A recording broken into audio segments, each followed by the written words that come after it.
రాష్ట్ర వ్యాప్తంగా మున్సిపల్ కార్మికుల సమ్మె మూడో రోజు కొనసాగుతూ ఉంది. నందిగామలో వినూత్నంగా చెవిలో పువ్వు, చేతిలో చిప్ప ద్వారా నిరసన తెలియజేయడం జరిగింది.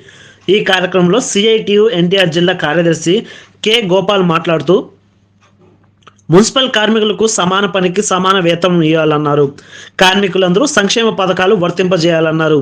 ఇంజనీరింగ్ విభాగంలో పనిచేసే కార్మికులందరికీ రిస్క్ హెల్త్ అలవెన్స్ ఇవ్వాలని, ప్రమాద బీమా సౌకర్యం కల్పించాలని, రిటైర్మెంట్ బెనిఫిట్స్ కల్పించాలని ఈ కార్యక్రమంలో మున్సిపల్ నందిగామ కార్యదర్శి దశవరపు సైదా, మాణిక్యం, నాగరాజు, పిచ్చయ్య, రుత్తమ్మ, ఋషి, సీను, ప్రసాద్ తదితరులు పాల్గొన్నారు.